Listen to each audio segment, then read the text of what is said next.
Hai guys, terima kasih kerana memilih Mat Fast Berita Terkini. Sebagai tanda sokongan anda, sila tekan butang subscribe dan loceng untuk update terkini. Terima kasih. Berbalik kepada isu survival rakyat. Saya tidak mahu berdolak-dalik dan berpusing-pusing. Maka marilah kita berbicara tentang isu moratorium dan KWSP. Izinkan saya mengulung dengan isu hangat yang kedua yang seperti saya sebut tadi mengenai KWSP. Isu ini telah diulas dengan mendalam dalam Dewan ini oleh tidak kurang daripada 15 ahli yang berhormat. Di sini ingin saya tegaskan satu hakikat. KWSP telah ditubuhkan pada tahun 1951 untuk simpanan persaraan ahli-ahlinya. Justru majoriti caruman akan dilaburkan di dalam instrumen pelaburan jangka panjang dan bukan dalam bentuk balik kepada mencari satu titik. This is about finding the right balance between fulfilling two different needs of the members. Yang pertama, pengeluaran untuk kelangsungan hidup hari ini, dan kedua, menjamin kesejahteraan persaraan masa depan. Ramai yang mahukan pengeluaran berjumlah besar secara one-off. Saya telah mendengar suara ahli-ahli yang berhormat, terutamanya YB Pekan dan Bagan Datuk, yang memperjuangkan agar keperluan hari ini didahulukan. Saya juga dengar suara-suara rakyat di media sosial yang menyatakan kesusahan hidup mereka dan ingin mengeluarkan wang KWSP mereka. Tetapi media juga ada melaporkan bahawa ramai yang gusar dividen dan pertumbuhan dana KWSP mereka akan terjejas disebabkan oleh pengeluaran besar-besaran oleh ahli-ahli lain. Namun, pada bulan Mac tahun ini disebabkan oleh keadaan yang luar biasa, kerajaan inilah yang pertama sekali membenarkan pengeluaran dari akaun 2 KWSP. Melalui program Air Lestari, seramai 4.7 juta rakyat dibenar mengeluarkan simpanan akaun 2 hingga RM6,000. Suatu itu mungkin ahli yang berhormat sudah lupa, tetapi kerajaan dikritik keras kerana mengadakan inisiatif ini. Saya nyatakan perkara ini untuk menegaskan bahawa kerajaan responsif dan akan bertindak jika langkah itu wajar demi kebaikan rakyat tanpa mengabaikan tanggungjawab lain. Pada 6 November, program Air Sinar diperkenalkan, di mana KWSP telah membenarkan 600,000 ahli mengeluarkan sehingga RM6,000 dari akaun 1. Ini kemudiannya ditambah baik apabila KWSP mengumumkan skop kelayakan diperluas kepada 2 juta ahli yang aktif. Kini boleh mengeluarkan sehingga RM9,000 atau RM60,000 dari akaun 1, bergantung kepada terma kelayakan. Namun, kerajaan terus peka kepada rungutan ahli dan cetusan pendapat dari ahli-ahli yang berhormat sendiri tentang syarat-syarat yang terlalu ketat. Contohnya, ahli yang sudah berhenti mencarum beberapa tahun tetapi masih mempunyai simpanan namun tidak layak untuk membuat pengeluaran dari akaun 1. Ada pula ahli yang tidak hilang pekerjaan tetapi gaji, allowance atau overtime telah dipotong dengan ketara hingga menjejas kemampuan mereka menampung perbelanjaan diri dan keluarga.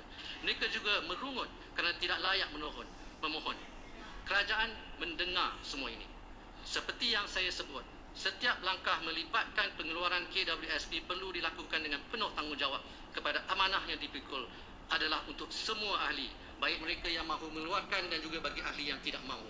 Akhirnya adalah tanggungjawab kerajaan untuk mencari titik keseimbangan di antara keperluan pengeluaran hari ini dan keselamatan persaraan untuk hari esok. Just true. Setelah saya berbincang lanjut dengan pengurusan KWSP pagi tadi, sukacita diumumkan bahawa program Air Sinar kini dibuka dan diperluaskan kepada semua ahli yang terjejas pendapatan mereka.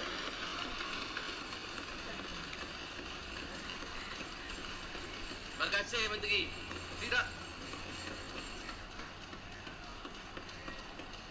Tidak kira sama ada disebabkan hilang pekerjaan ataupun telah terkurang pendapatan mereka tahun ini, ahli tersebut layak memohon untuk membuat pengeluaran dari akaun saya.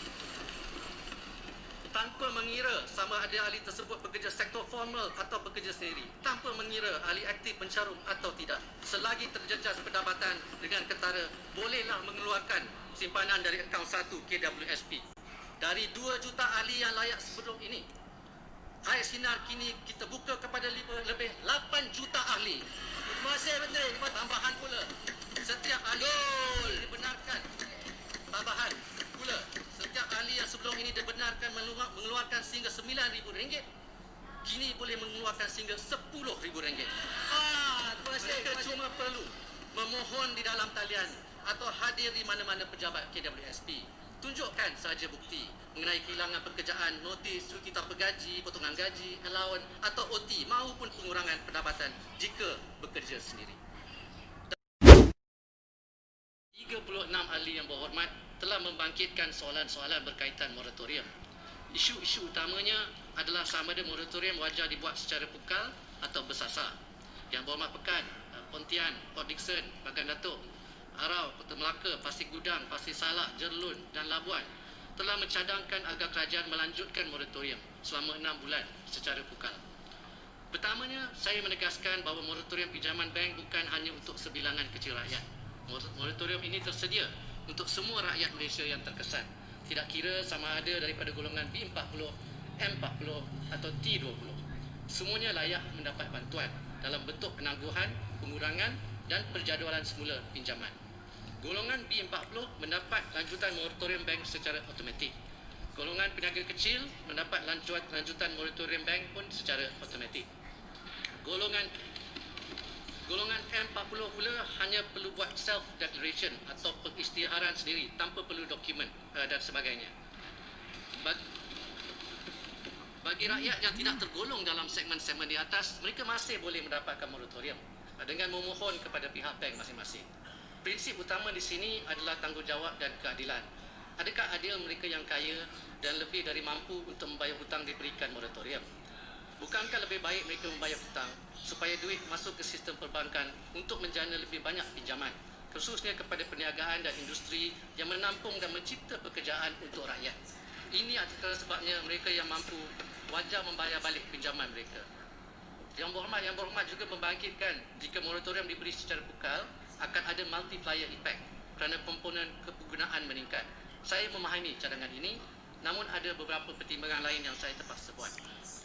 Hari-hari yang berhormat, sehubungan dengan pakej prihatin, Malaysia menjadi negara pertama di dunia di mana institusi perbankannya telah memberikan moratorium automatik kepada semua peminjam bank.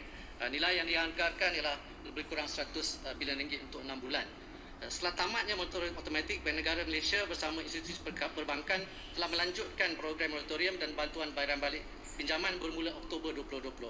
Lebih 700,000 permohonan telah diterima dan daripada jumlah itu 98% peminjam telah menerima bantuan moratorium. Dalam belanjawan 2021 pula, bantuan ini ditambah baik lagi. Sekali buat golongan B40, PKS Micro dan M40 yang terkesan seperti yang sebut tadi. Ini selaras dengan saranan yang berhormat Pekan, Bagan Datuk, Pontian, Kota Melaka, Pasir Gudang, Semporna, Jelebu, Parit, Jempol dan Kuala Kedah agar sokongan diberikan kepada golongan-golongan ini. Ahli yang berhormat, menurut Bank Negara, pada bulan Oktober sekitar 85% peminjam bank telah menyambung semula bayaran balik pinjaman mereka. Namun, kerajaan sedar masih ada kebimbangan membiayai hutang disebabkan penularan wabak COVID-19. Oleh itu, bergerak ke hadapan, kerajaan memberi komitmen akan terus mengadakan libat urus bersama institusi perbankan. Bersama-sama kami akan memastikan ketersediaan untuk membantu rakyat dan perniagaan sekiranya keadaan bertambah mencabar. Ahli yang berhormat, sehubungan dengan ulasan saya ini, saya berharap isu pelanjutan moratorium mendapat sokongan semua.